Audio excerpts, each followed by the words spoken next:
Terima kasih Tan Sri Yang Di-Pertua. Terlebih dahulu saya mengucapkan terima kasih kepada semua ahli-ahli Parlimen yang telah mengambil bahagian di dalam perbahasan rang undang-undang dan telah membangkitkan isu-isu berkenaan dengan Kementerian Kesihatan. Yang berhormat Tuan Wilson, Hulu Rajang telah minta supaya sebuah klinik Satu Malaysia dibina di Kapit, Belaga. Pada masa ini telah sedia ada 11 buah klinik kesihatan di dalam kawasan Kapit dan 6 buah klinik kesihatan dalam kawasan Belaga. Selain perkhidmatan daripada fasiliti statik, penduduk di kawasan pedalaman juga mendapat perkhidmatan dari pasukan bergerak, klinik bergerak Satu Malaysia dan perkhidmatan doktor udara. Buat masa ini, tiada perancangan untuk membangunkan klinik Satu Malaysia di kawasan-kawasan ini kerana kemudahan kesihatan yang sedia ada sudah lebih dari mencukupi untuk penduduk yang seramai 50,000 orang. Yang berhormat Sibuti telah minta klinik Satu Malaysia di seseorang doktor ditempatkan di kawasan Sibuti.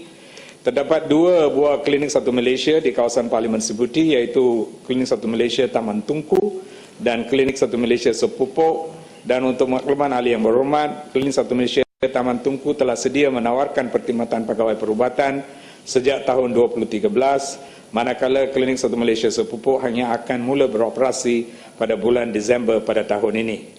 Yang berhormat Kuala Kedah telah minta beberapa soalan berkenaan dengan kawalan denggi.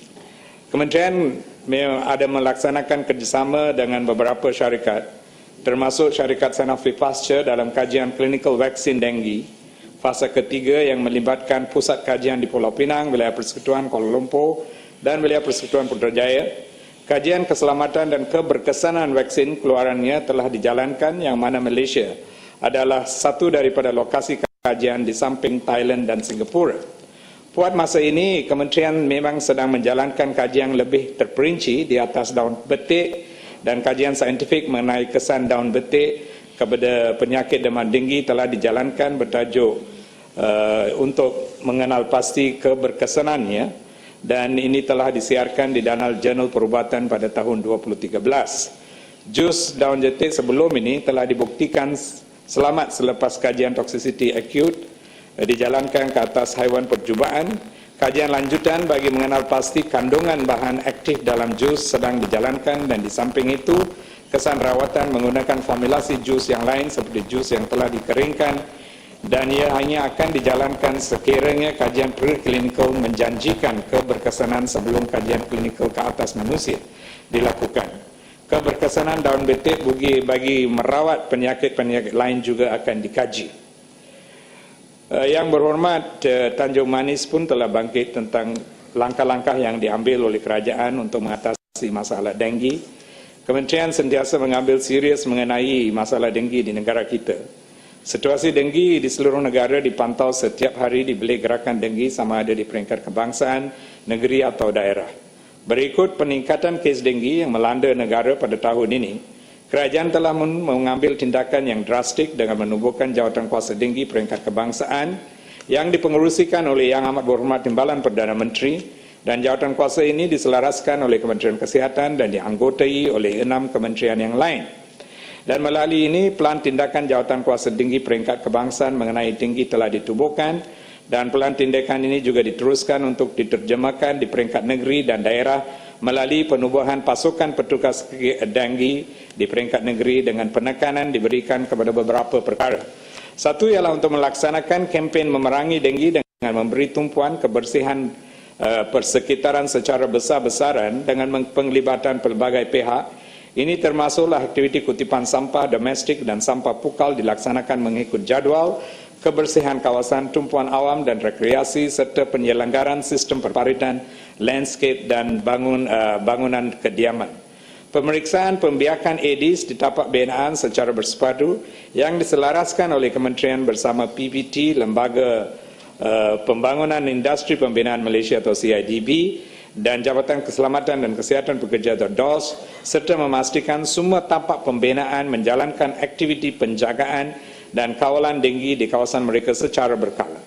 Dan nombor 3 ialah untuk melaksanakan program bebas denggi di sekolah, pusat pengajian, fasiliti persekutuan dan negeri di semua kementerian, serta mempertingkatkan penubuhan projek kombi untuk pencegahan dan kawalan denggi di komuniti, dan untuk memperkuatkan jawatan kuasa denggi daerah yang dipengerusikan oleh pegawai daerah dan dianggotai pelbagai jenis berkenaan bagi menyelaras aktiviti kawalan dan pencegahan wabak denggi di daerah. Yang berhormat Sibuti telah menyatakan supaya pusat hemodialisis di kawasan Sibuti diwujudkan, dan untuk menjawab itu penyediaan perkhidmatan perkenaan akan dipertimbangkan kerana pada masa sekarang lebih 30 orang pesakit dari kawasan Sibuti sedang menerima rawatan hemodialisis di Hospital Miri yang ada sejauh 60 km daripada tempat tinggal mereka. Kementerian Kesihatan akan mengkaji cadangan mengenai penyewaan bangunan kedai untuk perkhidmatan hemodialisis di Sibuti. Di samping itu, pesakit gagalan ginjal peringkat akhir yang sesuai boleh menjalani rawatan Continuous Ambulatory Peritoneal Dialysis atau CAPD yang boleh dilaksanakan oleh pesakit secara sendiri di rumah. Yang berhormat Kanawit telah... Yang berhormat, kenapa tangan berdiri yang berhormat? Ya, ya. Ya, terima kasih Tan Sri. Muhammad sikit ya, ini berhubung dengan hemodialisis, iaitu hospital di Sandakan. Mesin hemodialisis ada 4, yang berfungsi cuma 2. Jadi mintalah. Itu hari saya sudah bisik-bisik dengan Bapak Menteri. Dia tak tahu apa dah dia punya keputusan sekarang. Terima kasih. Terima kasih, Ahli Yang Berhormat. Kita dah menerima di dalam peruntukan bajet untuk tahun ini 30 juta untuk menambah baik kemudahan-kemudahan hemodialisis di dalam beberapa tempat, termasuk apa yang telah disebutkan oleh Yang Berhormat, dan Kementerian akan mengambil langkah untuk meningkatkan lagi kemudahan hemodialisis di Hospital Sandakan. Di dalam isu hemodialisis pun Yang Berhormat Kanawit telah minta bahawa kemudahan ini ditambah di Hospital Besar Kanawit, dan Kementerian mengambil maklum keperluan untuk menambah mesin hemodialisis di Hospital Kanawit, dan melalui 30 juta yang saya telah sebut tadi di hospital-hospital kerajaan dan klinik-klinik, kita akan meningkatkan lagi dan menambahkan perkhidmatan hemodialisis di dalam kawasan-kawasan yang diperlu. Yang berhormat SIK pun telah minta isu yang sama di Hospital SIK, dan selain daripada rawatan hemodialisis yang memerlukan bangunan, kerajaan pun telah meningkatkan kegunaan satu kaedah yang lain, iaitu Continuous Ambulatory Peritoneal Dialysis yang boleh dijalankan oleh pesakit di rumah. So kerajaan akan memberi perkhidmatan hemodialisis yang kedua-dua ini, iaitu tempat-tempat yang bersesuai untuk diisikan dengan kemudahan hemodialisis, di mana yang tersesuai pesakit boleh mendapat rawatan melalui menggunakan kaedah CAPD atau Continuous Ambulatory Peritoneal Hemodialysis. Yang berhormat Bintulu dan Yang berhormat Lumut tanya soalan. Itulah. Ya. Ya, Datuk Menteri, saya ingin dalam ucapan saya membuat cadangan berkenaan dengan pusat hemodialisis satu Malaysia. Macam mana komen Datuk Menteri?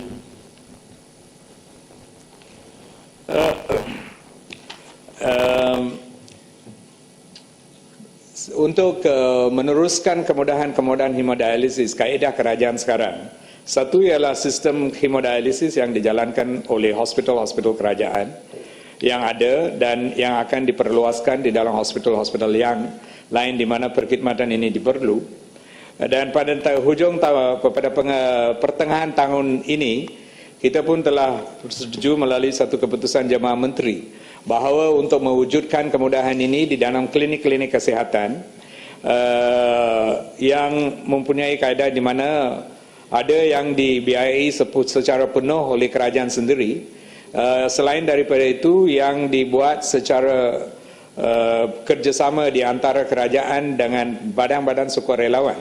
Kerana ada banyak NGO yang telah terampil ke hadapan untuk mendermakan mesin-mesin dialisis, dan isu yang dicuba untuk diselesaikan oleh kerajaan ialah untuk mencari tempat yang sesuai di mana perkhidmatan ini boleh diletakkan, dan untuk memastikan kementerian mempunyai tenaga kerja yang mahir yang mencukupi supaya perkhidmatan ini boleh diteruskan secara berterusan. Dan satu kaedah lain yang dibuat ialah melalui apa yang dipanggil continuous ambulatory peritoneal dialysis, di mana pesakit boleh mendapat rawatan di rumah menggunakan kaedah yang berbeza. Soal itu yang ahli yang berhormat, untuk menunai keperluan yang ada di dalam hospital Sikh, apa yang kementerian akan buat ialah untuk kaji kemudahan-kemudahan tersedia yang ada di situ, dan lepas itu membuat keputusan asas kepada pelbagai kaedah yang saya telah terangkan tadi. Dan untuk teruskan, yang berhormat Bintulu dan yang berhormat Lumut telah bangkitkan isu berkenaan jururawat dan jawatan-jawatan jururawat. Pada masa sekarang, semua institusi swasta diwajibkan melalui fasa akreditasi penuh oleh Agensi Kelayakan Malaysia atau MQA dan Lembaga Jururawat Malaysia sebelum pelajar mereka bergraduan, bagi memastikan institut berkenaan memenuhi syarat-syarat yang ditetapkan dalam Guidelines on Standard and Criteria for Approval, Accreditation of Nursing Programs.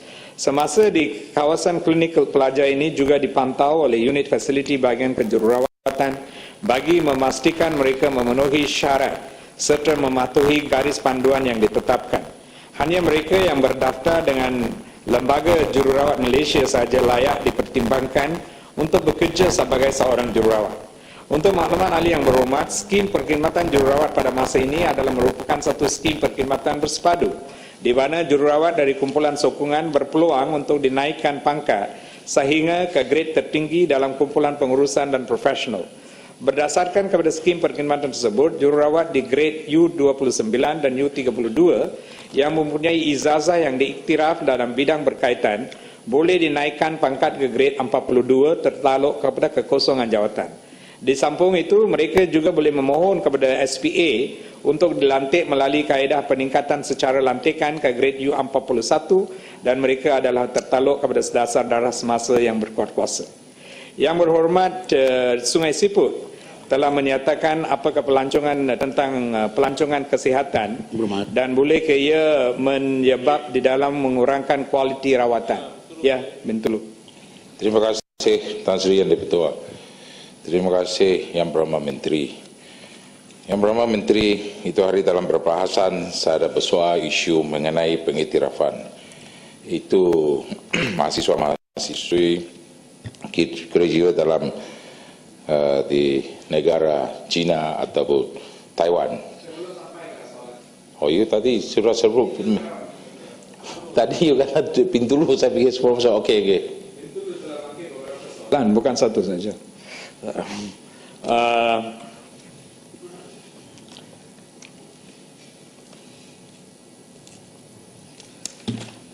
Yang berhormat, Sungai Siput telah bangkitkan isu berkaitan dengan pelancongan kesihatan dan adakah ia mempunyai efek untuk mengurangkan rawatan perkhidmatan kesihatan yang ada pada masa sekarang. Datuk Yang Di-Pertua, usaha-usaha pembangunan industri pelancongan kesihatan sebenarnya secara langsung dan tidak langsung meningkatkan taraf dan kualiti perkhidmatan penjagaan kesihatan negara. Salah satu syarat keahlian Malaysia Healthcare Travel Council ialah sama ada memiliki akreditasi kesihatan tempatan dan ataupun antarabangsa atau membuktikan perancangan ke arah pemilikan akreditasi. Melalui syarat ini, kemudahan-kemudahan kesihatan swasta diwajibkan untuk meningkatkan kualiti perkhidmatan dan keselamatan pesakit setaraf dengan piawaian antarabangsa yang secara langsung memanfaatkan pesakit tempatan dan warga asing. Sehingga ini sebanyak 40 kemudahan-kemudahan kesihatan swasta pelancongan kesihatan memiliki sekurang-kurangnya satu akreditasi, antaranya 3 fasiliti yang memiliki Joint Commission International dengan akreditasi, 26 yang memiliki Malaysian Society for Quality in Health dan 10 fasiliti memiliki kedua-dua JCI dan MSQH.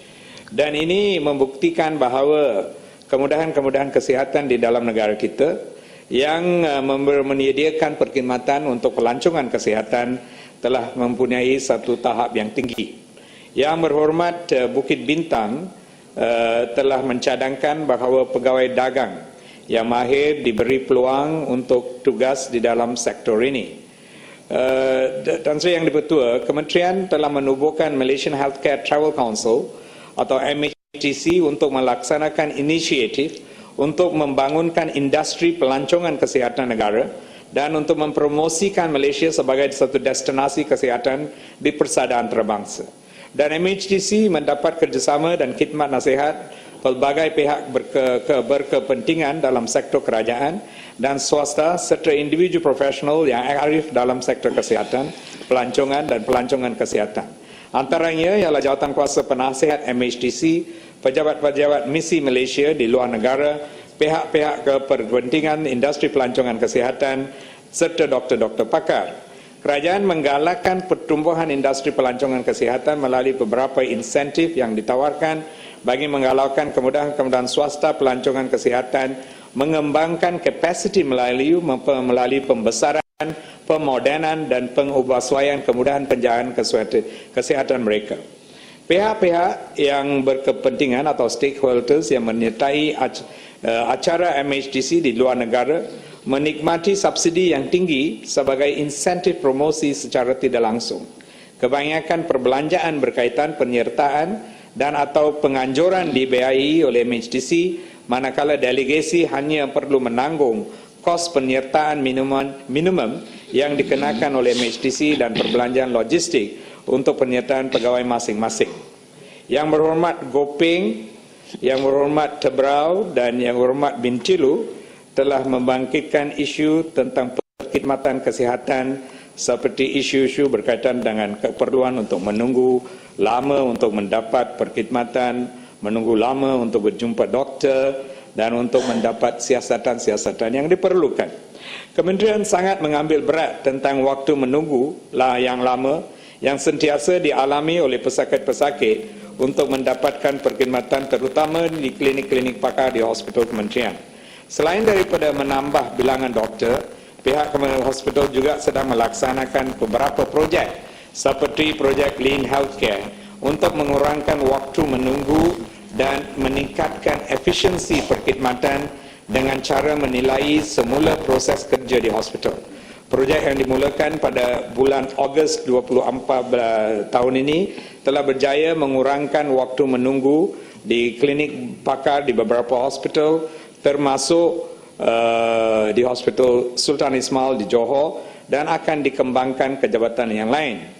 Kementerian sentiasa memantau KPI waktu menunggu untuk pelbagai disiplin klinikal sejak tahun 2006 dan mulai tahun 2013 aktiviti audit melalui performance audit telah diperkenalkan. Bermula 1 Julai tahun ini, semua 42 perkhidmatan kepakaran dan sub-pekaran klinikal di hospital kementerian diwajibkan memantau masa menunggu bagi perkhidmatan di klinik pakar dan masa temu janji bagi mendapat rawatan. Bagi kes-kes akut dan kecemasan, rawatan termasuk prosedur perubatan akan diberi serta-merta tanpa sebarang penangguhan. Bagi kes-kes stable, pesakit akan dinilai terlebih dahulu, di mana temu janji rawatan dan prosedur perubatan akan diberi bergantung kepada keputusan pakar perubatan. Dengan sumber yang terhad di hospital, tempoh temu janji konsultasi pertama di klinik pakar ada di antara 4 minggu sampai 6 minggu. Bagi perkhidmatan radiologi khas seperti MRI dan CT scan, tempoh temu janji adalah di antara 6 minggu sampai ke 4 bulan.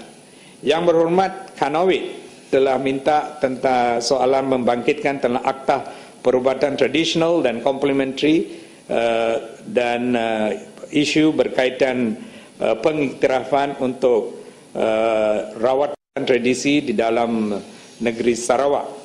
Merujuk kepada akta perubatan tradisional dan komplementari, amalan perubatan tradisional komplementari artinya suatu bentuk amalan yang berkaitan dengan kesihatan bertujuan untuk mencegah, merawat atau mengurus penyakit atau sakit atau memelihara kesejahteraan fizikal dan mental individu, dan termasuk amalan seperti perubatan tradisional Melayu, perubatan tradisional Melayu dan Bumiputera, perubatan tradisional Cina, perubatan tradisional India, homeopati dan terapi komplementari. tetapi tidak termasuk amalan perubatan dan pergigian yang masing-masing digunakan oleh pengamal perubatan dan pengamal pergigian pada masa sekarang. Maka ini jelas menunjukkan bahawa selagi amalan tersebut memenuhi takrifan seperti yang dinyatakan di dalam akta, amalan tersebut akan dikawal selia di bawah akta ini, termasuk amalan perubatan masyarakat orang asal Sarawak, Sabah dan orang asli, dan pernyataan bahawa dan ini mereka akan mendapat diliputi di dalam kumpulan perubatan tradisional Melayu dan Bumiputera. Pada ketika ini, sementara menunggu akta untuk dikuatkuasakan, Kementerian telah melantik 8 badan pengawal bagi mewakili setiap bidang amalan yang telah dikenal pasti. Badan pengawal yang telah dilantik ini menjalankan kawal selia sendiri atau self-regulation berdasarkan kod amalan dan kod etika yang telah dibangunkan oleh pihak kementerian dan juga perlembagaan pertubuhan tersebut. Untuk makluman yang berhormat, di ketika perubatan tradisional dan komplementari masih berada di bawah sistem kawal selia sendiri, badan pengawal yang dilantik oleh Kementerian Kesihatan untuk menjaga kepentingan perubatan tradisional Melayu Bumiputera secara langsung akan bertanggungjawab untuk menjaga kepentingan pengawal Bumiputera di Sabah dan Sarawak. Kementerian telah menyediakan perkhidmatan perubatan tradisional dan komplementari sejak tahun 2009 di Hospital Duchess of Kent di Sabah, Hospital Umum Sarawak dan Hospital Wanita dan Kanak-kanak Likas di Sabah, iaitu rawatan urut tradisi dan acupuncture. Manakala rawatan selepas bersalin juga disediakan di Hospital Duchess of Kent, Sabah dan Hospital Umum Sarawak. Yang berhormat Bintulu telah menyatakan berkenaan caj rawatan di hospital swasta yang terlalu mahal dan meminta kementerian memantau caj rawatan. Datan yang betul untuk makluman ahli-ahli yang berhormat, sejak tahun 2006 kementerian sentiasa memantau kos perubatan di hospital swasta berbantukan jadual ke-13 Peraturan Patutan Kemudahan dan Perkhidmatan Jagaan Kesihatan Swasta, dan jadual ini didasarkan kepada jadual fee Persatuan Perubatan Malaysia yang telah dikeluarkan pada tahun 2002. Jadual ke-13 memberi kuasa kepada kerajaan untuk meletakkan harga ceiling atau had maksimum kos rawatan kepada fee profesional, iaitu fee perundingan dan fee profesional untuk prosedur pengawal perubatan atau pergigian swasta, supaya rakyat diberi perlindungan daripada kenakan caj yang terlampau tinggi. Walau bagaimanapun, fee selain daripada fee profesional seperti penginapan, fee tata cara kejururawatan, fee peralatan, fee ujian makmal dan fee ubat-ubatan tidak dikawal selia oleh kementerian.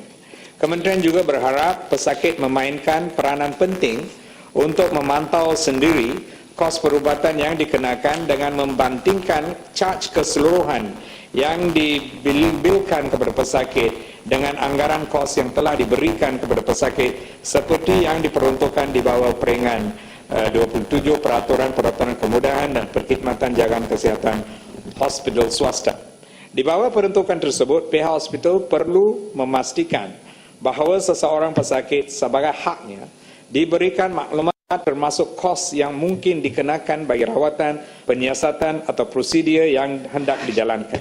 Selain itu, di peraturan-peraturan yang sama, pesakit di atas permintaan juga mempunyai hak untuk diberitahu caj yang dianggarkan bagi perkhidmatan persesuaian dengan diagnosis awal yang dibuat sebelum memulakan jagaan atau rawatan dan kos yang tidak dijangka bagi perkhidmatan yang rutin, biasa dan lazim. Berhormat, Bintulu tidak sabar-sabar lagi. Terima kasih Tan Sri Yang Ketua. Terima kasih Yang Perdana Menteri atas jawapan penyelesaian mengenai ini caj ini. Tadi Yang Berhormat Menteri, ada sedar tidak sekarang kalau kita pergi hospital swasta, terutama sekali pesakit-pesakit kalau ada insurans, memang dia klaim sampai maksimum. Inilah jadi satu masalah. Bila besok lagi ini pesakit pergi renew ataupun tahun depan akan beli insurans, dia akan loading habis-habis. So kita ini satu perkara kita pun melihat macam mana nak berbincang sama hospital swasta, macam mana they cannot overcharge. Inilah satu masalah insurans company rasa dia cari mangsa tu. charge. That's why lepas itu dia buat loading itu. Nanti rakyat lagi bising. Minta ada satu cadangan nggak untuk Terima kasih menyelesaikan. ahli yang berhormat. Saya pun dah jawab perkara ini di dalam Dewan saya beberapa hari yang dulu semasa jawab soalan lisan. Isu ini ialah kerana seperti yang saya telah jelaskan tadi, apa yang dikawalkan ialah fee profesional. Fee yang lain, contoh fee penginapan, fee untuk bilik, fee yang lain ini tidak dikawal di bawah akta. So apa yang dikawal ialah fee profesional, dan fee profesional ini mempunyai satu range, iaitu ada satu maksimum yang boleh di-charge. Saya setuju dengan ahli yang berhormat. Contohnya kalau seseorang pergi secara sendiri dan bayar sendiri, hospital atau doktor sebut tidak akan mengenakan charge yang maksimum. Mereka akan menggunakan budi bicara mereka dan buat charge yang 50% daripada maksimum atau 30%, kerana itu terpulang kepada mereka untuk membuat keputusan. Selagi satu isu yang kadang-kadang dihadapi oleh pesakit yang menggunakan kad insurans ialah kadang-kadang pesakit tidak sedar bahawa kad-kad masing-masing tidak memberi liputan atau coverage yang sama. Kerana coverage yang diberi oleh satu-satu insurans ini bergantung kepada premium yang telah dibayar. Ada premium, kalau premium itu bayar, coverage-nya terlebih tinggi. So kadang-kadang ada orang pesakit yang mempunyai kad menggunakan premium rendah, coverage-nya terhad saja, contohnya boleh jadi RM30,000 untuk 1 tahun.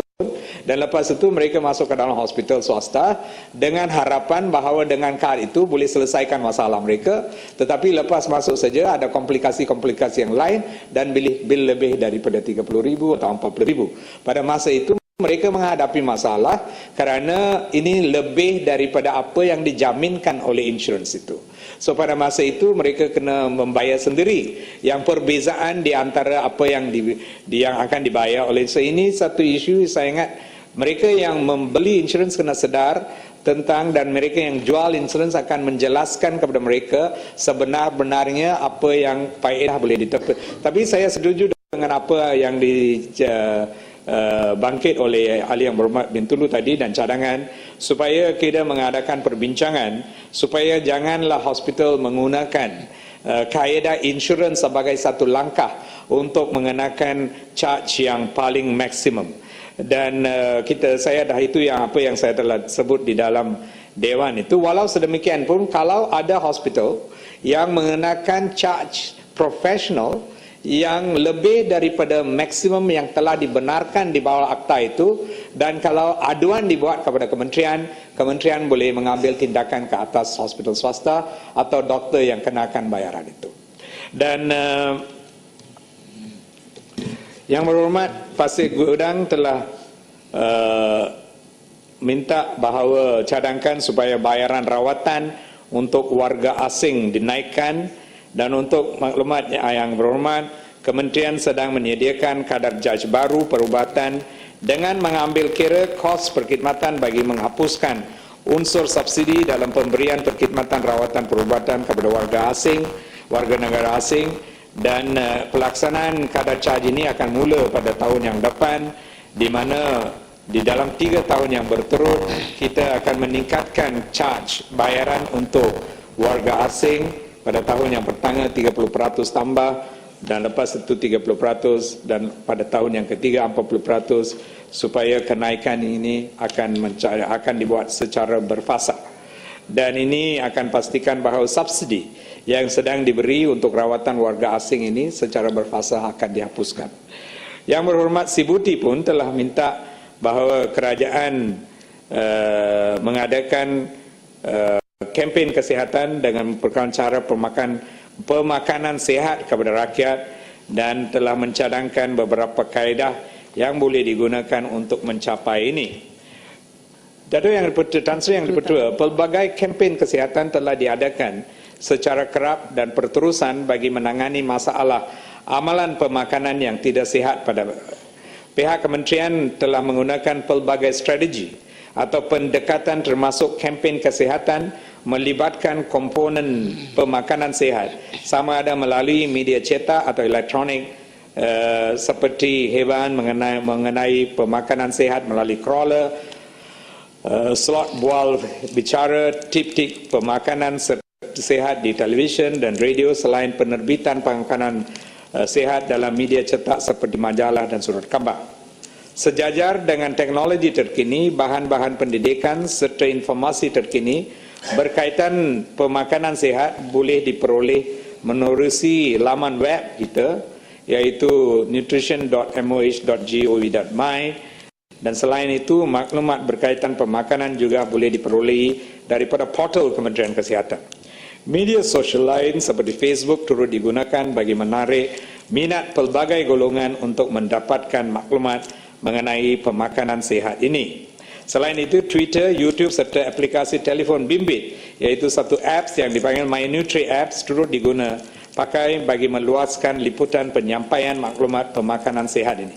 Kementerian sedang mengambil tindakan menubuhkan unit kecergasan fizikal di peringkat kebangsaan, negeri, daerah dan klinik kesihatan bertujuan untuk melaksanakan promosi, advokasi dan bina upaya aktiviti fizikal dalam kalangan rakyat di peringkat akar umbi, khususnya luar bandar, dengan melantik sejumlah 873 perjawatan pegawai penerangan atau pelajar kesihatan yang mempunyai pengkhususan dalam bidang sains sukan. Dengan wujudnya unit khas ini, aktiviti fizikal dan kecergasan dapat dijalankan dengan lebih terancang dan komprehensif di peringkat komuniti. Yang berhormat Lumut telah menyatakan beberapa soalan berkaitan dengan Hospital Sri Manjung. Pengurusan penyelenggaraan peralatan perubatan di Hospital Manjung telah diswastakan sejak tahun 97 dan syarikat Faber yang menguruskan penyelenggaraan peralatan perubatan di Hospital Sri Manjung. Penyelenggaraan dilaksanakan mengikut jadual yang ditetapkan dan kerosakan boleh berlaku semasa penggunaan dan sebarang kerosakan peralatan perubatan akan dibaiki oleh syarikat tersebut dalam tempoh yang telah ditetapkan dalam perjanjian kontrak. Pesakit perkhidmatan rawatan endoskopi Hospital Sri Manjung terpaksa dihantar ke Hospital Ipoh akibat daripada kerosakan mesin endoskopi yang ada pada masa sekarang. Kerosakan tersebut berpunca disebabkan usia alat itu dan permohonan untuk tersebut telah diluluskan pembelian melalui peruntukan belanja mengurus, dan saya berpendapat bahawa satu unit baru akan dibeli untuk hospital ini di dalam 1-2 bulan ini. Yang berhormat Tebrau telah mohon supaya klinik Ulu Tiram dipindahkan ke kawasan yang lain. Kementerian telah mengambil maklum tentang isu yang ditimbul ini, dan di klinik kesihatan Ulu Tiram akan dipindahkan ke satu tapak berdekatan yang lebih sesuai dengan keluasan 8.8 ekar, dan projek ini telah diluluskan di bawah Rancangan Malaysia 10 Rolling Plan ketiga, dan status terkini adalah di dalam peringkat rekap bentuk. Yang berhormat Sri Aman telah tanya tentang status terkini Hospital Sri Aman. Speaker, minta izin Menteri. Ya. Pasir Gudang. Ya, Menteri, saya tadi ada nak tanya pasal status hospital dan juga menaik taraf poliklinik Pasir Gudang, tak disebut Menteri. Nanti saya akan jawab sekejap. Okey. Terima kasih. Projek Hospital Sri Aman telah diluluskan oleh unit perancang ekonomi untuk dilaksanakan pada tahun 2011 dengan kos berjumlah 200 juta. Projek ini akan dijalankan di dalam 2 fasa. Fasa tersebut, satu ialah kerja tanah dan rawatan tanah, dan fasa 2 adalah kerja pembangunan dan kerja berkaitan. Fasa ke-1 telah dimulakan pada 30 Julai 2012 dan telah diberi sijil perakuan siap kerja pada tahun 2013.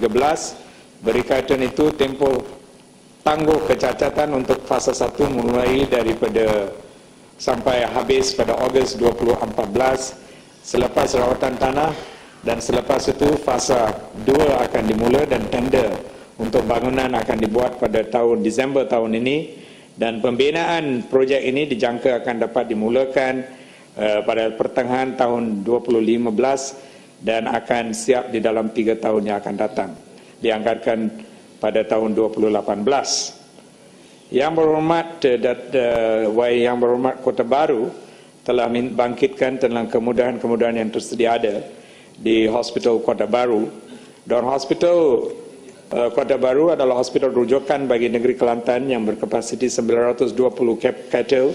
Hospital ini sedang dinaik taraf secara berfasa sesuai dengan fungsinya sebagai hospital rujukan. Bagi menangani kesesakan daripada aspek keperluan katil, Kementerian melaksanakan projek-projek seperti berikut. Salah satu daripadanya adalah sebuah hospital baru di Bacok telah diluluskan dan sedang di peringkat perancangan terreka bentuk, dan ia terletak lebih kurang 20 km daripada Hospital Kota Baru. Dan pembinaan Hospital Gantian Kuala Krai yang baru dengan kapasiti 268 katil yang akan menyediakan perkhidmatan kepakaran yang lengkap apabila siap. Rujukan daripada Hospital Kuala Krai ke Hospital Kota Baru akan berkurangan. Projek pembinaan blok rawatan harian atau ACC yang dijadualkan akan beroperasi pada hujung tahun ini dengan kos sebanyak 177 juta ringgit. Dengan sesiapnya blok ini, ACC baru ini akan menempatkan tambahan bilik bedah, ruang klinik pakar yang luas dan selesa, kemudahan perkhidmatan endoskopi, perkhidmatan hemodialisis serta ruang pentadbiran hospital. Dengan adanya kemudahan bagi rawatan harian termasuk pembedahan, dijangka akan dapat mengurangkan keperluan katil pesakit dalam serta menggunakan penggunaan sumber dengan lebih berkesan. Bagi melengkapi perkhidmatan di Hospital Kota Baru, projek pembangunan makmal rawatan jantung atau invasive cardiac lab juga telah diluluskan dan sekarang dalam proses pembinaan dan dijangka siap dalam bulan Mac 2015. Dengan adanya kemudahan makmal rawatan jantung invasif ini, pesakit tidak perlu lagi ke Hospital University Science untuk mendapatkan rawatan invasif jantung. Selain itu, masih ada perancangan naik taraf seterusnya yang akan dilaksanakan di Hospital Kota Baru pada rancangan Malaysia yang ke-11. Yang berhormat Lengong telah meminta supaya Pusat Kesihatan Lengong dinaik taraf, dan Kementerian sentiasa berusaha untuk memastikan akses kepada perkhidmatan kesihatan yang lebih baik kepada semua rakyat. Untuk makluman, Kementerian telah pun menyediakan klinik kesihatan Lengong baru yang mula beroperasi sejak Februari 2014. Menteri. Bagan Serai. Tan Sri. Boleh? Terima kasih. Terima kasih Tan Sri. Terima kasih Menteri. Saya terpanggil kerana bila terdengar kes-kes yang perlu dirujuk daripada hospital ke hospital ataupun yang lebihnya daripada klinik kesihatan ke hospital, khususnya di Parlimen Bagan Serai, saya melihat contohnya ambulan yang ada adalah sangat uzur yang sangat lama. Adakah kajian dilakukan, adakah satu plan dilakukan untuk membeli ambulan yang baru, menukar yang lebih baik, khususnya di berdekatan klinik kesihatan Alopongsu dan juga pejabat daerah kesihatan Krian, yang mana interchange daripada highway akan wujud tak lama lagi, dan ini akan menyebabkan penggunaan yang lebih banyak. Terima kasih Tuan Menteri. Boleh saya selesai jawab Lengong dulu, Datuk Nazri.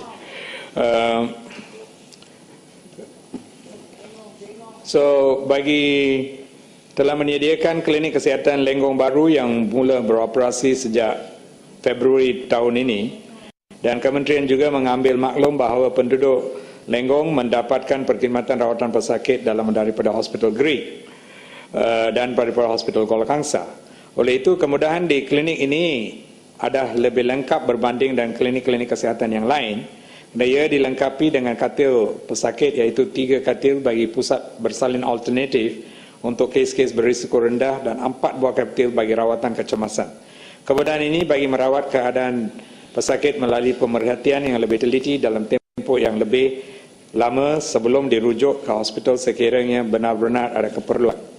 Dengan kaedah ini, ia dapat mengurangkan merujuk pesakit ke hospital bagi kes-kes yang lebih kompleks daripada rawatan pesakit luar yang biasa.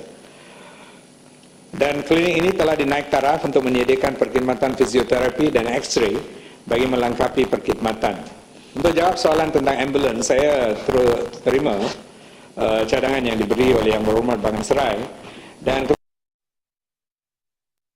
baru-baru Kementerian telah mendapat kelulusan untuk beli 100 lagi buah ambulans, dan kita telah mencadangkan untuk lagi 100 pada tahun yang akan datang, dan saya berharap melalui kemudahan-kemudahan ini kita boleh secara berfasah mengganti semua ambulans yang ada di dalam perkhidmatan kita, yang sudah lama, yang uzur, yang sepatutnya diganti. So ini adalah rancangan kerajaan dan sama kira pandangan yang diberi oleh Yang Berhormat.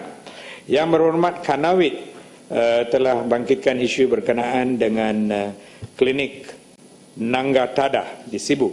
Sebagai makluman, Yang Berhormat, ahli Dewan Klinik Kesihatan jenis 6 dengan kuartus Nangga Tadah Sibu telah siap dibina dan akan dibuat penyeraan kepada pengguna pada awal bulan November tahun ini. Klinik ini akan mula beroperasi secara berperingkat daripada tarikh penyerahan tersebut. Yang Berhormat Batu Sapi telah tanya tentang kemudahan dan kelengkapan di Hospital Sandakan. Sebagai makluman Yang Berhormat, sepanjang tahun ini Hospital di Sandakan telah menerima peruntukan aset perubatan bernilai 3 juta dan peruntukan bagi pelbagai projek menaik taraf penyelenggaraan hospital bernilai RM450,000 dari peruntukan pembangunan dan peruntukan mengurus. Peruntukan ini akan digunakan untuk meningkatkan perkhidmatan perubatan di hospital tersebut. Punca masalah kerosakan mesin memografi terdapat dikenal pasti dan pihak kementerian akan berusaha untuk mendapatkan peruntukan bagi pembelian mesin memografi yang baru pada tahun yang akan datang. Untuk makluman Yang Berhormat juga, projek menaik taraf sistem gas perubatan berjumlah 3,5 juta sedang dilaksanakan di Hospital Sandakan dan ini dijangka siap tidak lama lagi.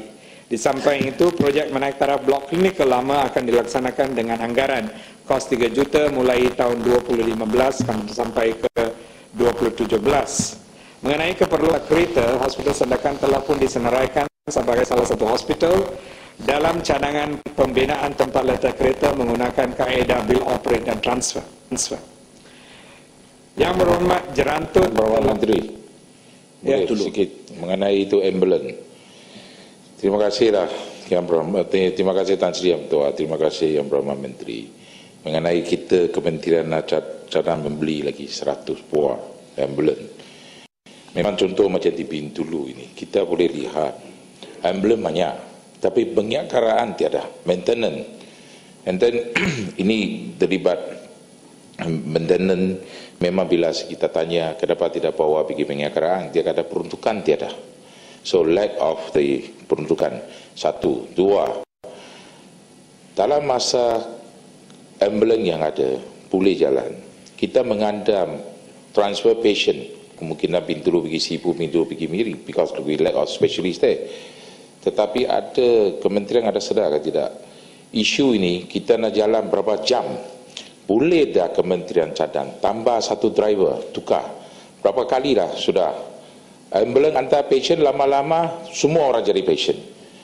Itu ambulans pun tak balik, accident macam-macam. Ada punya meninggal dunia pun ada. Adakah kementerian akan mencadang ini? Sekian, terima kasih. Terima kasih Yang Berhormat. Ada 2 perkara yang telah dibangkit oleh Yang Berhormat. Satu tentang isu penyelenggaraan. Saya kena terima pandangan yang diberi oleh Yang Berhormat dan saya tidak boleh menafikan bahawa di dalam kaedah kerajaan pada keseluruhannya, bukan saja di dalam Kementerian Kesihatan, perkara ini adalah satu perkara yang boleh dikatakan satu kelemahan. Kerana masa kita menyediakan bajet contohnya di melalui peruntukan pembangunan, ada bajet untuk membina hospital contohnya atau membeli barang peralatan yang diperlu. Tetapi secara berterusan tiada ada bajet yang telah dikhususkan untuk isu-isu penyelenggaraan maupun kepada bangunan ataupun peralatan. Dan di dalam rancangan Malaysia ke-11 yang kita sedang merancangkan pada masa sekarang, salah satu daripada cadangan daripada Kementerian Kesihatan ialah tumpuan diberi kepada isu penyelenggaraan. Kerana dengan penyelenggaraan sajalah kita boleh meningkatkan lagi, menambahkan lagi usia sesuatu mesin atau kenderaan yang tersedia ada supaya boleh mendapat digunakan secara lebih optimal. Dan tentang cadangan yang dibuat oleh Ahli Yang Berhormat tentang kegunaan dreway ini, saya menerima cadangan ini dan saya akan lihat balik apa cara yang digunakan pada masa sekarang. Saya setuju bahawa tidak boleh diwajibkan seseorang untuk memandu sesuatu kenderaan untuk satu masa yang terlebih panjang atau satu jarak yang begitu jauh, di mana ia boleh menjadi satu risiko kepada kedua-dua orang pesakit termasuk mereka yang membawa itu. Yang Berhormat. Yang Stampin, kalau boleh beri cadangan? ya boleh. Terima kasih Yang di-Pertua, terima kasih Yang Berhormat. Yang Berhormat, saya daripada Sarawak. Kita tahu bahawa Sarawak adalah tempat yang begitu besar. Jadi kebanyakan kes kritikal di mana perlu hantar ke hospital Kuching. Saya difahamkan kebanyakan pesakit meninggal kerana tak sempat masa untuk sampai ke Kuching. Dan masalahnya saya juga tahu bahawa kita ada menyewa helikopter ya daripada HN Aerospace kalau tak salah saya, akan tetapi ada dia punya limitasi lah. Limitasi iaitu helikopter tu dia adalah helikopter VFR iaitu Visual Flight Rules, ataupun as long as dia punya visibility kurang daripada 10 miles dia tak boleh terbang kan. Jadi saya beri cadangan ya, mungkin sudah sampai masa bahawa kita adakan sebuah helikopter IFR certified ataupun ambulance, certification air ambulance, di mana walaupun visibility itu rendah, dia masih boleh terbang. Dan saya berasa ini kritikal bagi negeri Sarawak kerana Sarawak tempat begitu besar dan hanya hospital Kuching sahaja yang mampu mengendalikan kes-kes kritikal. Kalaulah kementerian tak ada cukup kewangan, saya cadangkan ya, saya memberi satu cadangan, biarlah kita tentera askar kita, tentera udara kita, saya yakin tentera udara kita ada IFR certified helikopter, bolehlah digunakan sebagai penyelesaian sementara untuk kegunaan hospital kita. Terima kasih Menteri. Terima kasih Ahli Yang Berhormat. Di dalam negeri Sarawak dan Sabah, kerana kena mengambil kira keluasan negeri ini dan kemudahan-kemudahan yang terhad, contohnya di Sarawak banyak yang ditumpu kepada hospital Kuching, Miri dan Sibu, dan kes-kes kena dirujuk kepada ketiga-tiga hospital ini untuk mendapat rawatan daripada segi kepakaran. Dan kita menggunakan pelbagai jenis kaedah, salah satu daripada ambulans, menggunakan bot dan menggunakan udara. Dan saya menerima bahawa kekurangan yang mungkin ada dan cadangan yang diberi oleh Yang Berhormat supaya kalau saya tahu ada keadaan-keadaan tertentu di mana cuaca tidak membenarkan bahawa perjalanan helikopter itu mungkin itu boleh jadi menjejas keadaan pesakit, dan cadangan Yang Berhormat akan diberi pertimbangan yang sewajar dan kita akan menilai daripada segi pelaksanaannya. Yang Berhormat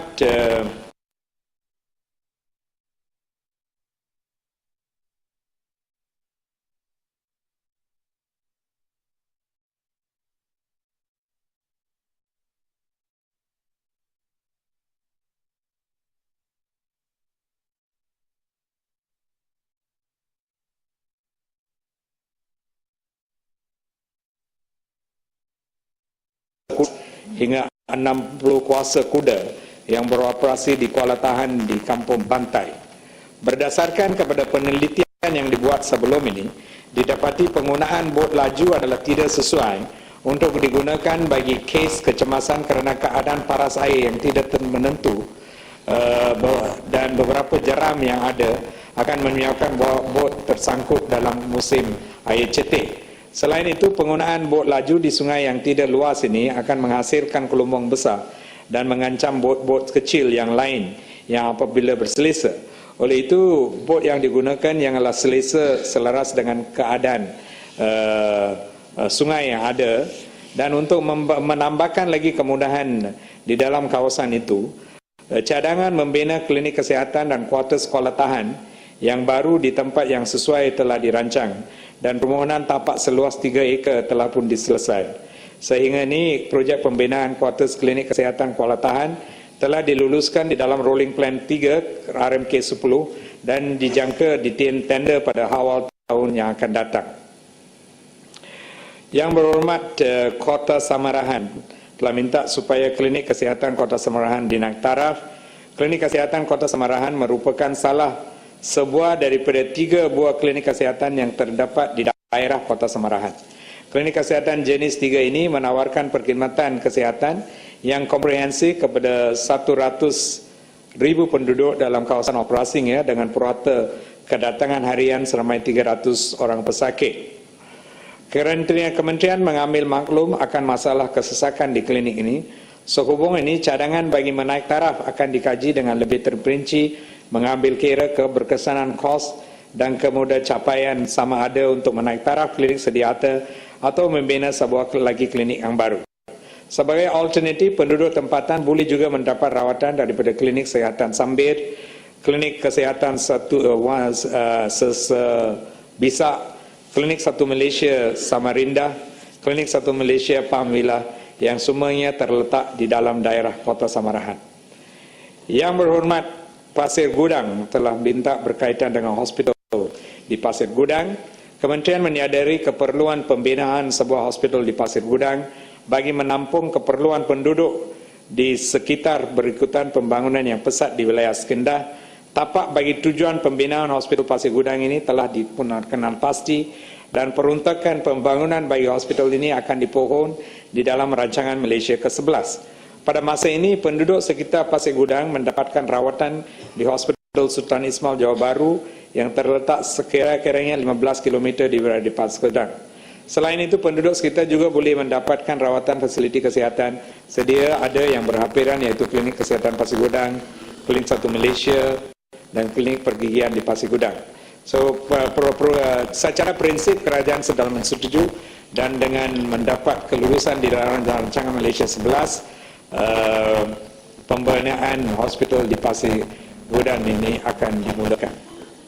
Yang berhormat, Padang Besar telah minta supaya bina sebuah hospital di Padang Besar. Kementerian sememangnya sedar akan keperluan ini dan keutamaan diberi kepada permohonan ini. Permohonan bagi pembinaan hospital di Padang Besar telah dikemukakan kepada EPU di dalam rolling plan keempat rancangan Malaysia ke-10 bagi pelaksanaan pada tahun 2015. Walaupun pihak EPU telah minta projek ini dipohon di bawah rancangan Malaysia 11, so projek ini akan dilaksanakan di rancangan. Yang berhormat, Bacok telah tanya tentang status pembinaan hospital Bacok pada masa sekarang. Projek pembinaan hospital Bacok dengan kemudahan 76 katil berjalan mengikut perancangan seperti yang dijadualkan oleh Kementerian dan JKR sebagai agensi pelaksana. Pada masa ini, pembinaan hospital Bacok sedang dalam peringkat reka bentuk di mana proses reka bentuk awalan telah disiapkan pada bulan Oktober tahun ini. Dan setelah siap perancangan reka bentuk, pihak JKR akan membuat perolehan melalui tender dan diharap bahawa hospital ini akan selesai dibina pada tahun 2018. Yang Hormat Tan Sri. Ya. Boleh penjelasan. Terima kasih Hormat Tan Sri. Terima kasih Hormat Menteri. Saya nak tanya berkaitan dengan Hospital Pendang. Walaupun kawan saya, sebab kami sempadan, kadang-kadang rakyat proporsional juga mengambil ada keperluan kalau ada hospital di Pendang.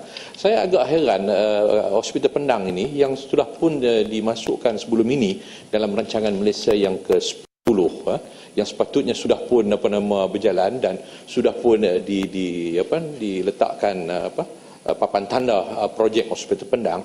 Tiba-tiba kali ini kerajaan mengatakan bahawa akan dimasukkan balik dalam rancangan Malaysia ke-11. Jadi saya nak minta penjelasan Pak Menteri, apa masalah sebenarnya? Apa masalah sebenar yang saya ingin menyebabkan kita masih gagal lagi walaupun sudah berdiri papan tanda? Masalah sebenar ialah kurang duit. Kerana permintaan untuk membina hospital di dalam, sehingga kalau ada 200 orang ahli parlimen di sini semua mau hospital di dalam kawasan-kawasan mereka. So, permintaan banyak. Di dalam negeri Kedah pada masa sekarang kita sedang telah mengadakan projek untuk Alostar, telah menaik taraf hospital baru untuk menaik taraf hospital Alostar yang lama, meningkatkan kemudahan-kemudahan tersedia di hospital Sungai Petani dan kemudahan-kemudahan klinik yang sedang ada. So lihat kepada keperluan, iaitu kalau ada keperluan yang mendadak, yang tidak boleh dielakkan, kita ada senarai hospital-hospital. Yang ada pendang, yang ada sebelum pendang pun ada, yang belum diselesaikan. So mengikut itu, kerajaan membuat permohonan, kementerian membuat permohonan. Dan tiap-tiap tahun kita cuma berjaya untuk membina 3 atau 4 hospital saja yang baru. So saya dengan ini, kita telah menyenaraikan hospital-hospital yang lain semua di bawah rancangan Malaysia yang ke-11, dan kita akan membuat satu master plan pada keseluruhannya dengan mengambil kira jumlah penduduk, jumlah katil yang tersedia ada, jumlah kegunaan katil yang tersedia ada di dalam hospital-hospital yang ada, jumlah klinik-klinik kesihatan yang menyediakan perkhidmatan yang ada pada masa sekarang, dan lepas itu membuat keputusan mengikut keutamaan. Dan kita akan cuba seberapa banyak yang boleh untuk pastikan bahawa apa yang dicadangkan oleh Yang Berhormat boleh diselesaikan di dalam rancangan Malaysia semua. Ya. Terima kasih Tan Sri Yang Betul. Terima kasih Yang Berhormat Menteri.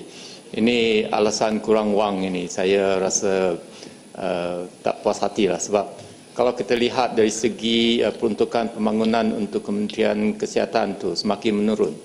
Jadi adakah ini, kalau kita lihat kepada pembentangan rancangan Malaysia ke-10 tu, apabila dicadangkan supaya Kementerian Kesihatan kurangkan dari segi pembekalan perkhidmatan lebih kepada agensi penguat kuasa dan sebagainya. Jadi adakah trend ini akan berterusan? Sebab kalau kita lihat dalam 3-4 tahun ini, kalau kita lihat hospital swasta merata-rata yang baru keluar dibangunkan, tetapi untuk kementerian, yang tahu saya je dalam 2-3 tahun ini cuma sebuah hospital yang akan dibangunkan di Sri Iskandar. Yang lain tak ada hospital yang baru. Jadi kalau trend ini berlaku, kalau pendang nak minta situ nak minta, tapi kalau peruntukan pembangunan tidak ada dan makin kekurangan, masalah duit tak ada ini akan berterusan. Minta respon. Ya, saya di dalam mana-mana tempat di dunia pun perkara ini tak dapat diselesaikan. Dan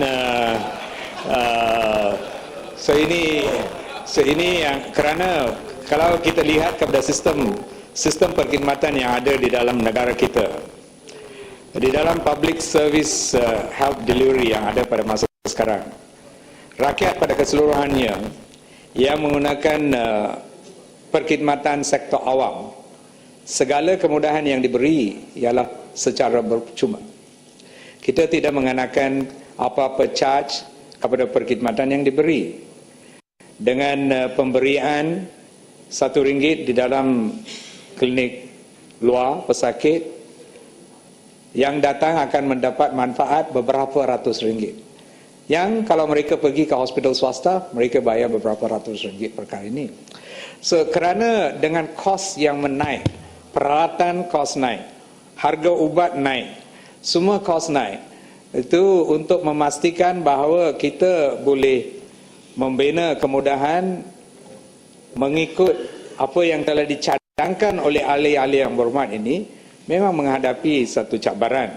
So harapan kerajaan ialah, tapi kalau kita banding dengan negara-negara yang lain, di banyak tempat di negara di dunia yang lain ini, di dalam segala penilaian yang dibuat oleh agensi-agensi antarabangsa, perkhidmatan kesihatan kita telah mendapat satu pengiktirafan yang tinggi. Kerana kita salah satu daripada negara yang telah mendapat pengiktirafan yang tinggi di dalam pemberian kesihatan. Dan kalau lihat struktur kesihatan kita sampai ke peringkat akar umbi, di mana-mana kampung pun kita mempunyai klinik-klinik. So ini ialah kelebihan kepada sistem kesihatan kita. Dan di dalam perkara ini memang dengan perkembangan teknologi yang baru, maka ada keperluan yang lebih. Dan di semasa peruntukan yang tersedia di dalam kerajaan, mana-mana kerajaan yang ada, kena mengagihkan peruntukan kepada semua kementerian yang ada tanggungjawab untuk kerajaan. di mana kementerian diberi, saya ingat lebih 8.4% daripada semua peruntukan pada tahun ini diberi untuk Kementerian Kesihatan. Kita kena secara bijaksana menggunakan peruntukan ini untuk mendapat satu perkhidmatan yang lebih luas. Dan ada banyak indikator yang menunjukkan bahawa perkhidmatan kesihatan ialah satu perkhidmatan yang baik. Mencela. Ya, nak sambung pendang tadi ya. Baik, Tan Sri. Siapa-siapa ya Menteri? Siapa yang di Segambut, pokok sana. Yalah, Goping, tambahan tu. Okey, baik. Yang berhormat kata masalah wang, masalah tak ada wang. Tak apalah, masalah tak ada wang. Sepatutnya daripada awal tak masuklah dalam rancangan Malaysia ke-10. Maknanya sepatutnya dalam tempoh rancangan Malaysia ke-10 dia tahu berapa banyak hospital yang sepatutnya dengan dengan kedudukan keuangan negara yang ada ni cukup untuk pembinaan hospital. Sepatutnya tak perlulah pergi pacak tiang, letakkan papan tanda hospital, menaruh harapan kepada orang Penang. Sepatutnya begitu. Ini bila pergi pacak, pergi naikkan papan tanda, soalnya confirm ada duit lah tu. Kalau tidak takkan pergi letak papan tanda. Sekarang saya difahami. Tak ada duit. Saya bahawa pada saya fikir satu benda yang macam disebut oleh Bintulu selalu ini kong kali kong punya pentadbiran lah. Betul tak? Saya difahamkan pada masa dahulu. Masa dahulu projek ini dicadangkan melalui PFI. Tetapi lepas itu PFI itu tidak berjaya dijalankan dan kerajaan telah memutuskan bahawa melalui kerajaan, dan pada masa itu kerana tidak disenaraikan di dalam senarai peruntukan pembangunan, sekarang pada rancangan Malaysia 11 kita kena masuk di dalam senarai itu. Ya, insya-Allah. Terima kasih Tan Sri. Dua perkara je lah. Yang pertama, saya tak senanglah dengan kenyataan yang mengatakan bahawa datang ke hospital kerajaan semua percuma. Ya. Kerana sebenarnya inilah sebabnya kita bayar cukai. Kita bayar cukai supaya kerajaan dengan duit cukai yang dikutip boleh berikan perkhidmatan kesihatan. Ya. Ini satu. So saya rasa tak betul lah ianya percuma. This is what you're supposed to use the government funds from. This is what taxation is about. Ya. Nombor satu.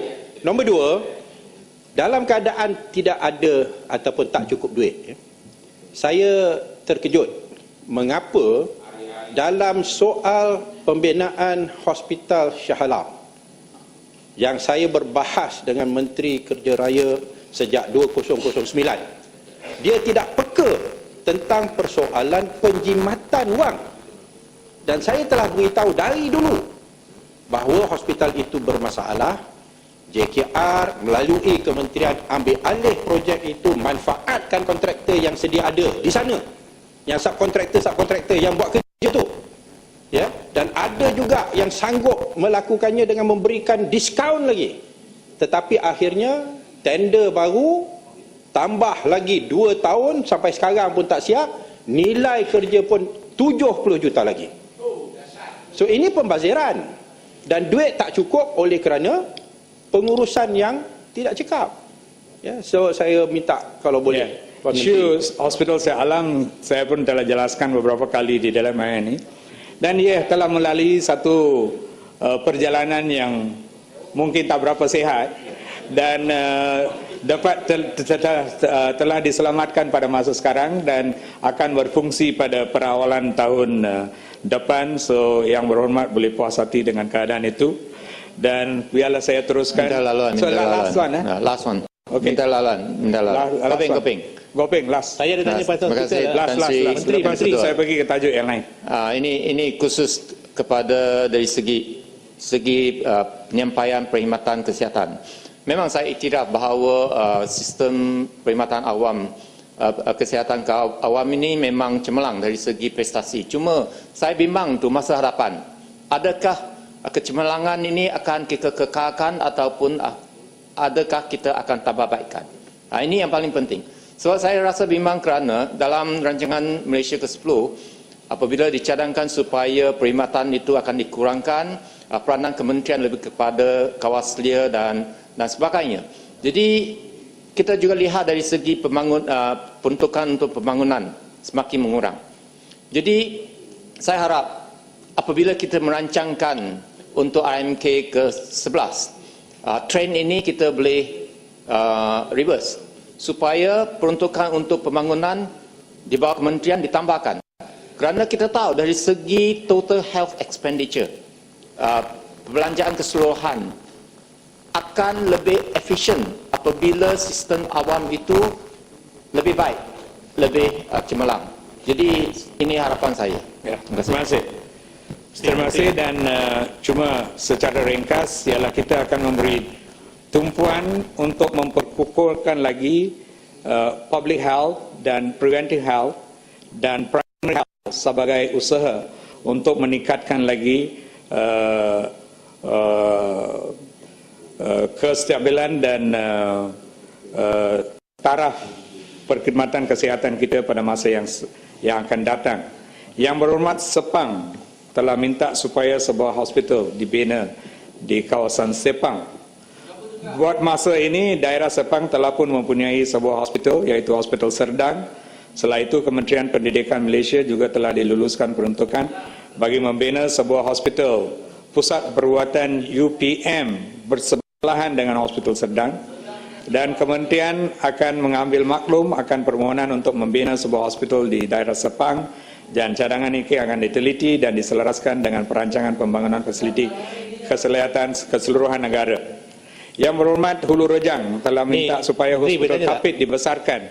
Bagi boleh tanya sikit.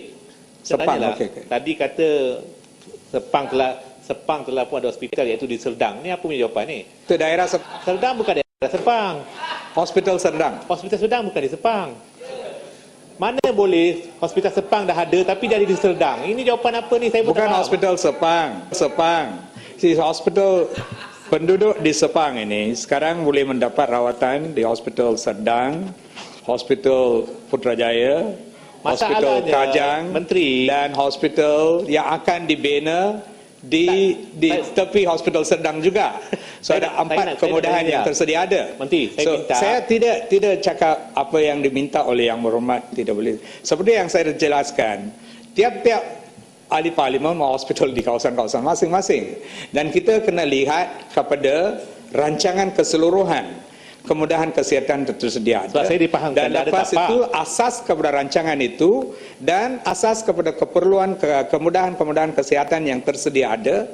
Kalau kerajaan dengan mengambil kira kawasan-kawasan lain yang masih memerlukan kemudahan kesihatan, lepas itu ini boleh dimasukkan di dalam rancangan. Apa yang saya menjelaskan ialah untuk penduduk di dalam kawasan Sepang, Hospital Amperan ini memberi perkhidmatan di mana mereka boleh mendapat daripada buat semasa sampai kita membuat apa-apa keputusan tentang membina satu hospital di dalam Hospital Sepang. Nanti saya dipahamkan dah ada tapak, iaitu di Bandar Baru Sarawak Tinggi.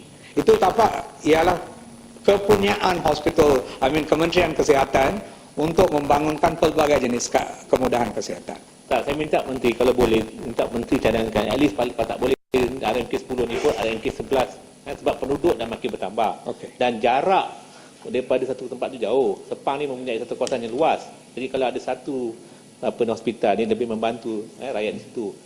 Untuk makluman Menteri, kalau di Serdang ke di Putrajaya memang dia punya queue terlalu panjang dan mereka buat komplain kepada ahli parlimen. Jadi saya minta Menteri kalau boleh di at least RMK 11 pun saya tak ada masalah lah. Saya minta Menteri tolong. Okey. Terima kasih. Right.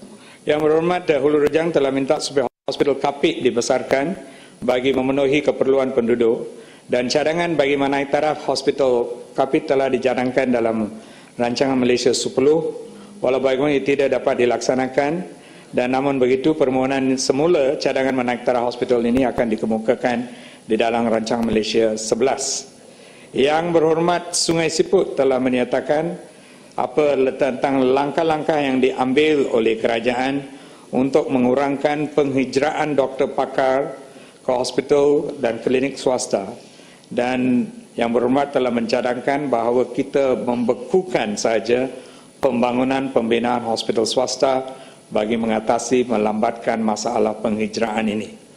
Kementerian Kesihatan mengawal selia dan mengawal penubuhan dan pelaksanaan hospital swasta selaras dengan peruntukan, iaitu mengikut zoning Tetapi di dalam sistem yang ada pada masa sekarang, di dalam sistem ekonomi terbuka, sekarang pembangunan yang dibawa ke negara adalah berasaskan kepada keperluan rakyat. Dan penubuhan hospital swasta adalah berdasarkan kepada keperluan terhadap kemudahan dan perkhidmatan perubatan di salah satu kawasan yang tertaluk peruntukan undang-undang yang sedia ada. So kalau ada pihak swasta yang sudi dan sedia untuk melabur di dalam pembangunan satu-satu hospital di dalam satu kawasan di mana zonnya dibenarkan, kerajaan tidak boleh menghalangkan mereka di dalam membangunkan hospital itu. Ya, Pak Menteri. Ya. Ya, boleh saya menambah sikit. Saya rasa apa yang perlu kita lakukan ialah bukan menyekat pembangunan di swasta, hospital swasta dan pengujian ke swasta, kerana itu sukar dalam ekonomi terbuka seperti kita. Tapi kita perlu sangat meningkatkan kerjasama antara sektor kerajaan dan swasta. Misalnya katalah di Alostar misalnya ada satu test tentang yang ada di swasta dan sukar didapati di pihak kerajaan, maka kita perlu memudahkan. Itu juga scanning machine dan lain-lain lagi, MRI, tak semua perlu ada di pihak kerajaan. Okay. Cuma kerjasama itu perlu dipermudahkan lagi. Okay. Terima kasih. Terima kasih. Ini adalah satu kaedah yang sedang digunakan di beberapa tempat pada masa sekarang. Contohnya di dalam menggunakan MRI scan dan menggunakan fasiliti radioterapi yang tidak ada di dalam hospital kerajaan tetapi ada di dalam hospital swasta. Kerajaan telah membeli servis ini, perkhidmatan ini daripada peringkat swasta. Di dalam rancangan Malaysia ke-11, salah satu kaedah yang kita sedang lihat ialah untuk macam mana kaedah boleh diperluaskan dan kerajaan boleh mendapat satu kerjasama yang lebih erat di antara pihak swasta dan pihak awam supaya kemudahan-kemudahan yang di dalam swasta boleh digunakan secara sinergistik dengan apa yang tersedia ada dengan pihak dari kemudahan di dalam kerajaan. Yang berhormat Kota Melaka telah tanya tentang pembinaan hospital baru untuk Melaka. Ya. Ini soal kekurang pakar di hospital kerajaan tu. Sebab saya rasa ada beberapa perkara yang boleh kita pertimbangkan. Yang pertama, sama ada kita boleh memberi laluan ataupun kalau perlu memaksa doktor-doktor di sektor swasta supaya mereka berkhidmat di hospital kerajaan, mungkin satu sesi ke dua sesi setiap minggu. Ini adalah antara cara yang kita boleh lakukan. Yang kedua, walaupun saya memang doktor pakar di swasta. Yang kedua, purchase service bukan setakat dari segi scan. Misalnya, kalau kes-kes yang perlukan pembedahan di swasta, misalnya knee replacement, cataract surgery dan sebagainya, boleh dibuat di swasta dan mungkin melalui kementerian. Jadi kementerian mungkin tidak cukup, tidak ada kemudahan yang mencukupi, tetapi boleh membeli perkhidmatan tersebut daripada hospital swasta supaya sistem penyampaian boleh dipertingkatkan. Ini cadangan saya untuk dipertimbangkan. Terima kasih Yang Berhormat. Cadangan yang pertama iaitu untuk memaksakan doktor daripada swasta untuk kerja, itu satu perkara yang mungkin susah sedikit. Tetapi pada masa sekarang memang mereka dibenarkan kalau daripada segi secara kesukarelawan, kalau mereka mau datang dan buat apa-apa locum service di dalam hospital kerajaan, mereka dibenar datang mengikut kaedah bayaran yang telah ditetapkan oleh kerajaan. Tapi masalah ialah kerana kita ini tak berapa menarik kepada mereka yang di swasta. Mereka tidak datang kerana kalau di swasta di dalam 1 jam mereka boleh dapat RM1,000. Mereka tidak akan datang ke peringkat sektor awam kalau sektor awam tidak bayar kaedah yang sama. Itu isu yang pertama. Untuk jawab cadangan yang kedua ini iaitu untuk membeli services. Kita sedia kalau harga pembelian servis ini ialah sama dengan harga perkhidmatan yang diberi oleh kerajaan. Contohnya kalau di kerajaan untuk cataract surgery ialah RM2,000 contohnya. Kalau kerajaan mau beli servis yang sama daripada swasta, Kalau boleh dibeli dengan RM2,000, memang sedia dan sudi untuk buat itu. Kalau pembelian ini lebih daripada itu, kalau pembelian ini RM4,000, ini akan mewujudkan satu isu yang besar. So oleh itu, ini yang perkara-perkara yang mungkin menjadi isu di dalam usaha kita untuk daripada segi prinsip kerajaan sudi supaya buat ini, kerana ini akan mengurangkan beban kerajaan untuk membinakan dan memperluas lagi kemudahan-kemudahan dan infrastruktur. Tetapi isu ialah bayaran yang patut dibuat. Kalau we can have a balance in that, mungkin perkara ini boleh dibincang dan diteruskan. Ya. Cuma cadangan pertama saja. Silakan saya beri kemenangan kepada dia. Terima kasih Menteri memberi peluang kepada Bakri sini. Saya nak tanya Menteri, saya ingin mendapatkan jurnal doktor-doktor asing yang diterima khidmat mereka dalam negara ini mengikut pecahan negara asas negeri tempat berkhidmat kepakaran, kelayakan dan jantina. Adakah terdapat sebarang garis panduan dan peruntukan undang-undang berhubung perkara ini? Dan berapakah jumlah kemasukan pesakit daripada negara lain ke hospital-hospital swasta dalam negara mengikut pecahan negara asas jenis penyakit jantina hospital yang dimasuki untuk lawatan dan negeri-negeri. Dan akhir sekali, adakah terdapat sebarang peruntukan undang-undang dan garis panduan berhubung periklanan oleh hospital swasta? Berapakah hospital swasta yang mempunyai iklan komersial sendiri selain daripada KPJ?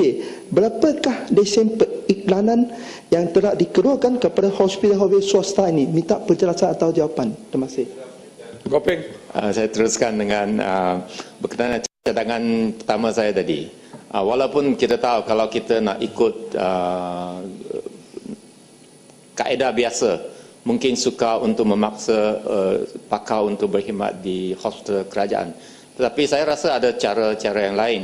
Sama ada kita gunakan sebagai CSR untuk doktor tersebut sebagai sebahagian daripada keperluan untuk pendaftaran majlis perubatan dan selain daripada CME. Jadi ini adalah kaedah-kaedah yang boleh digunakan. Yang kedua, cuma saya tahu walaupun digalakkan, tetapi kalau seorang doktor pakar di swasta nak berkhidmat di hospital kerajaan, mekanisme itu agak rumit. Bukan senang nak kita nak masuk saja, dan kita mesti ada satu cara yang menyenangkan supaya proses tersebut seamless. Okey, baik. Masih kalau ada di dalam proses yang tersedia ada, kalau ada halangan-halangan tertentu yang menyusahkan mereka yang memberi, saya akan lihat kepada itu untuk melicinkan. Dan tentang cadangan yang lain yang berhormat, saya akan mengira tentang soalan yang dibangkit oleh yang berhormat Bakri Tan Sri. Ini adalah soalan-soalan baru, dan saya sedang jawab kepada soalan-soalan yang telah dibangkitkan semasa perbahasan. So saya kena bagi soalan ini, jawapan itu secara bertulis. Dan tentang hospital Melaka, pada masa sekarang apa yang kerajaan sedang buat ialah untuk meningkatkan lagi taraf kemudahan yang tersedia ada di Hospital Melaka. Pelbagai beberapa langkah. Salah satu daripada itu ialah untuk mengurangkan kesesakan yang ada di Hospital Melaka melalui kewujudkan satu sistem cluster hospital, iaitu di antara Hospital Melaka, Hospital Jasin dan Hospital Alor Gajah, di mana pakar daripada Hospital Melaka akan pergi ke ketiga-tiga hospital ini, dan ini akan mengurangkan jumlah pesakit yang akan datang daripada kawasan Alor Gajah dan Jasin kepada Hospital Melaka.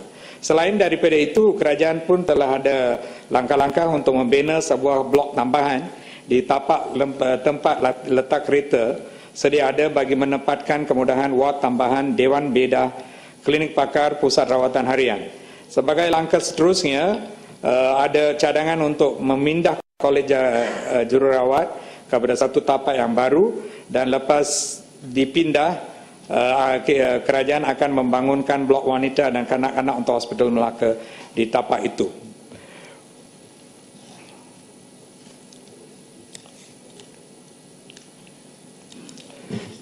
Datuk Yang Di-Pertua, Yang Berhormat Bintulu telah membangkitkan isu tentang pengiktirafan pelajar perubatan daripada universiti di China, Taiwan dan Indonesia. Pada masa ini terdapat sejumlah 2 buah universiti di negara China, 8 buah universiti di negara Taiwan dan sejumlah 13 buah universiti di negara Indonesia yang mana kursus perubatan mereka diiktiraf di negara ini. So hubungan dengan ini, universiti yang diiktiraf ini disenaraikan di dalam jadual kedua Akta Perubatan, dan mana pelajar yang berjaya menyempurnakan dan lulus dalam pengajian perubatan di Hospital Universal berkenaan akan layak untuk diberikan pendaftaran provisional registration oleh Majlis Perubatan Malaysia untuk menjalani latihan siswasa. Bagi pelajar yang lulus dari universiti yang tidak tersenarai di dalam jadual kedua Akta Perubatan, mereka terpaksa menduduki pemeriksaan ujian kelayakan perubatan atau MQE, dan jika berjaya baru mereka layak untuk dipertimbangkan bagi diberi provisional registration bagi membolehkan mereka menjalani latihan siswasa. Pada masa kini terdapat sejumlah lebih daripada 3,378 buah universiti dari 36 buah negara yang tersenarai di dalam jadual kedua Akta Perubatan. Jumlah pegawai perubatan yang diterima menjalani latihan siswasa menjangkau hampir 5,000 orang dalam tahun 2013 yang Menteri. Bintul dulu. Terima kasih Tan Sri Yang Ketua, terima kasih Yang Berhormat Menteri. Terima kasih atas syawatan diberi bagi tahu tua. Memang kita tua Universiti 8 dari negeri China dan 8 daripada Taiwan.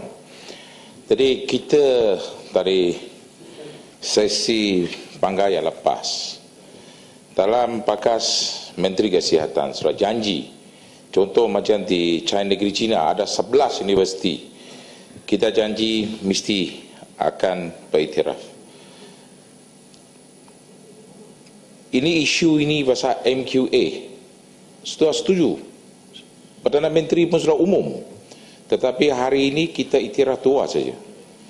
9 lagi kita tidak iktiraf, termasuk sama juga lah macam Taiwan, kemungkinan Indonesia juga. Memang Menteri ada beritahu kata siapa-siapa kalau belum lagi talan senarai itu mau pergi MQE lagi, mau pergi tes lagi itu semua. Tapi Menteri mesti ada sedar. Ibu bapa termasuklah mahasiswa-mahasiswa tiada tidak berpuas hati. Balik lagi pergi take exam lagi 6 bulan lagi dia masuk lagi 25,000, 30,000. Inilah diorang terasa ini Malaysia ada double standard. Perdana Menteri sudah umum, tapi tidak boleh dilaksanakan. Kita janji satu, buat lain.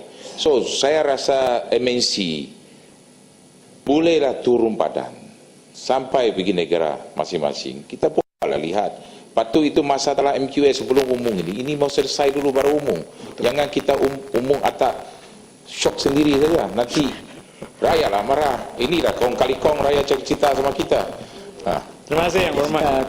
Saya setuju dengan apa yang dikatakan bahawa sebelum diumumkan satu kajian dan siasatan yang dalam kena dibuat. Tetapi saya boleh memberi keterangan tentang keadaan, tentang pengiktirafan jumlah doktor yang ada di dalam negara. Boleh saya tambah dulu sebelum? Dan apa ya? Boleh saya tambah sedikit? Okay. Isu yang sama. Terima kasih Tuan Yang Ketua, terima kasih Yang Berhormat Menteri. Saya ingin memahami bagaimana pengiktirafan itu dibuat, khususnya peranan MMC, Malaysian Medical Council. Kerana kadang-kadang alasan yang diberi ialah tidak mencapai tahap tertentu yang telah diputuskan oleh Malaysian Medical Council. Kadang-kadang kita difahamkan MQA, kadang-kadang Kementerian Pendidikan. Jadi peranannya masing-masing. Dan dalam masa yang sama, pemahaman saya tentang Malaysian Medical Council, MMC, ialah untuk kerjanya untuk melihat perjalanan profesionalism dan tugas para doktor, administering and also maintaining the standard. Dengan izin, bukannya menentukan kelayakan medical college atau universiti. Terima kasih. Terima kasih. Peranan MMC selain daripada mengawal selia, pengawal perubatan yang telah didaftar sebagai practitioners ialah untuk memberi pengiktirafan untuk college-college yang mengeluarkan mereka di dalam jurusan perubatan supaya ada ke college itu boleh diiktiraf atau tidak boleh diiktiraf. Itu adalah peranan di bawah akta.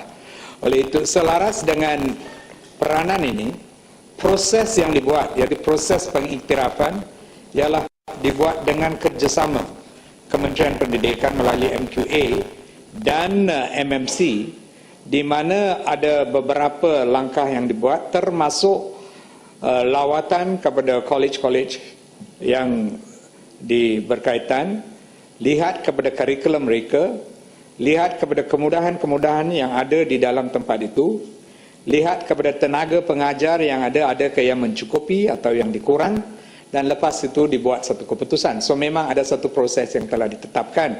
Tapi di sebaliknya, Jemaah Menteri telah beberapa tahun dahulu, saya ingat 2010 kalau saya tak lupa, telah membuat satu keputusan, satu moratorium terhadap pengiktirafan atau kelulusan college-college yang baru. Ini disebabkan kerana pada masa sekarang, seperti yang saya telah sebut tadi, kita ada lebih kurang 5,000 orang houseman yang datang pada tiap-tiap tahun. So itu bermaksud di dalam 7 tahun yang akan datang, jumlah yang baru ini 35,000. So jumlah doktor di dalam negara ini pada masa sekarang ialah nisbah 1/660. Di dalam beberapa tahun yang akan datang, saya ingat mungkin nisbah ini akan turun. Untuk 400 ke kurang daripada 400. Bila isu ini jadi, ada beberapa masalah yang akan dihadapi oleh sistem kita. Salah satu ialah kebolehan kita untuk memberi mereka latihan yang mencukupi. Di dalam sistem Sizwasa, houseman training, boleh ke kemudahan-kemudahan yang tersedia ada, mencukupi untuk memberi latihan kepada jumlah yang keluar yang begitu banyak. So, kerana perkara-perkara ini, kerajaan telah membuat keputusan untuk buat sementara, kerana jumlah doktor pun sudah capai kata satu tahap yang boleh dikatakan memuaskan, nisbah yang baik, sekarang 1:160, probably lower than that, dan dengan ini kita kena pastikan bahawa kita menyediakan kemudahan yang sesuai supaya mereka ini boleh dilatih secara baik untuk memberi perkhidmatan yang baik dan selamat kepada pesakit kita. Dan itulah sebab moratorium ini dibuat. Oleh itu tidak boleh mendapat kelulusan untuk college-college baru di dalam negara kita dan tidak pengiktirafan kepada college-college yang lama. Tetapi apa yang dibangkit oleh Yang Berhormat Bintulu ialah perkara yang beza sedikit, kerana beliau cakap kita dah buat pengumuman. Dan saya terima pandangan yang dikeluarkan oleh Yang Berhormat Bintulu dan kena semak balik apa yang keputusan yang telah dibuat pada masa itu, apakah asas pengumuman itu, dan ada ke satu keputusan dibuat untuk memberi pengiktirafan selepas segala proses ini sudah diselesai. Sebelum saya boleh memberi satu jawapan muktamad kepada ahli Yang Berhormat Bintulu. Ya. Ya. Nanti saya. Menteri. Ya. Boleh selesai itu, Syed? Ya, belum. Selesai lah. Selesai dulu. Ini pengiktirafan saya mau selesai dulu. Ya. Bila nak selesai? Menteri. Terima kasih Tan Sri Yang Di-Pertua. Terima kasih Yang Berhormat Menteri. Bahasa ini sekarang cari satu isu. Di Sarawak pun cari satu isu. Semenanjung saya rasa pun cari satu isu. Ini pasal kita sudah umum. Bolehkah Kementerian Kesihatan dalam perbincangan ataupun apa sudah umum dalam masa itu, Perdana Menteri sudah umum, MQA sudah setuju, MNC jalanlah buat pengiktirafan seberapa universiti apa kita sudah umum, kita kasih selesai dulu. Nanti kemudian barunya belakang kita kaji. Inilah kita menunjukkan apa kita janji serupa kita bikin. Janganlah kita janji tidak serupa bikin. Pasal nanti lah, janganlah kita bagi peluang pemangkan nanti tak lebih rakyat Tun Sarawak nanti dia cari satu politika isu lagi. Dia bangkit, dia kata twist habis-habis. Boleh tak Yang Berhormat Menteri? Terima kasih, saya dengar apa yang dicakap. Ya. Kulai. Terima kasih Tan Sri Speaker, terima kasih Menteri. Saya amat setuju dengan Menteri lah tentang itu, sama ada kita mampu untuk memberilah latihan yang mencukupi kepada ini training doktor ataupun houseman. Kerana kalau ikut sebuah satu jawapan daripada Menteri, katakan bahawa bilangan ini pegawai perubatan Sizwasa PPS yang sedanglah menjalani ini latihan Sizwasa pada tahun 2013, jumlahnya adalah sebanyak 4,991. Dan kalau mengikut satu unjangan graduan perubatan bagi tempoh 5 tahun yang akan datang, pada tahun 2019 bilangan graduan perubatan adalah sebanyak 5,968. Tetapi kita tahu tahun ini untuklah IPTA kita jumlah ini pelajar perubatan adalah sebanyak 1,019. Dan untuk IPTS sahaja jumlah ini pelajar perubatan adalah sebanyak 8,344. Jadi maksudnya pada tahun ini sahaja pelajar perubatan untuk tahun pertama ini adalah sudah mencapai 9,363 dan pelajar-pelajar ini akanlah tamat pelajaran mereka pada tempoh masa 5 tahun, iaitu pada tahun 2019. Dan jangan kita lupa mereka yang sedanglah belajar di luar negeri, mereka juga akan balik ke Malaysia dan haraplah boleh dapat ini kita cakap housemanship di hospital kerajaan. Tetapi nampaknya kemampuan kita pada tahun 2019 pada masa itu kami hanyalah mampu untuklah menerima bilangan graduan yang tak sampailah 6,000 orang. Jadi maksudnya kita akan menghadapi satu masalah di mana 4,000 sampailah 5,000 itu graduan perubatan mereka tiada peluang untuklah menerima ini latihan di kerajaan hospital kerajaan. Jadi saya mintalah apa pandangan menteri, adakah Menteri Kesihatan ada perbincangan denganlah Menteri Pelajaran, kerana saya rasa nampaknya ada kekurangan itu collaboration ataupun bincangan di antara kedua kementerian ini dan akanlah membawalah satu disaster. Terima kasih. Terima kasih. Tapi butiran yang diberi oleh Ahmad tentang jumlah di IPTS ini kena disemak balik. Mungkin butiran itu tepat. So ini kena untuk 1 tahun ke atau jumlah untuk beberapa tahun? Untuk maklumat ini adalah jawapan daripada Menteri Pendidikan juga. Jadi kalau perlu saya bolehlah beri satu salinan. Okey, terima kasih ya. Saya akan semak balik. Tetapi di dalam anggaran kita pada masa sekarang, mungkin kalau ambil kira semua daripada IPTA, IPTS dan daripada yang datang daripada luar negara, mungkin di dalam lingkungan 5,000 orang yang datang pada setiap tahun. Dan itu ialah maksimum yang boleh diterima oleh sistem yang tersedia ada untuk memberi latihan yang boleh dikatakan memuaskan. Kalau dia lebih daripada itu, dan itu akan menjejaskan sistem yang tersedia ada. Dan kalau latihan siswa itu tak baik dan hasil daripada itu tak baik, dan perkhidmatan yang mereka akan bagi untuk rakyat Malaysia tidak lebih berdekatan sampai satu tahap yang baik. Oleh itu isu moratorium yang dikenakan ini ialah untuk menangani perkara ini. Tetapi ini sedikit beza daripada apa yang dibangkit oleh Yang Berhormat Bintulu, itu tentang keputusan kerajaan dan kebolehan kerajaan untuk menunai apa yang telah diputuskan. Koping. Ini berkenaan dengan moratorium tersebut. Okey. Terima kasih Yang Berhormat. Terima kasih Dato' Ini Betul yang baru masuk. Ini khusus kepada moratorium. Memang ada moratorium yang diluluskan yang sepatutnya dikuatkuasa mulai 1 hari bulan Mei 2011. Dan saya ada jawapan daripada Menteri Pendidikan berkenaan dengan IPTS yang diberikan kelulusan untuk melaksanakan kursus perubatan di peringkat ijazah sarjana muda. Dan antaranya selepas 1 hari bulan Mei, selepas moratorium itu diluluskan, 26 kursus diluluskan walaupun ada moratorium untuk bekukan kursus-kursus yang baru. Apa makna moratorium tersebut? Adakah kita ada moratorium dan buangkan dalam biasa saya jelaskan itu. Ada yang permohonan telah dibuat sebelum tarikh moratorium itu dibuat. So bila permohonan sudah dibuat, ada yang dibuat 1 tahun dulu, 2 tahun dahulu, dan di dalam proses tetapi keputusan tidak dibuat. So, apa yang kerajaan buat? Mereka yang sudah mohon terlebih dahulu, di mana mungkin keputusan tidak dibuat sebelum tarikh yang telah ditetapkan, mereka telah dibenarkan untuk carry on with the process.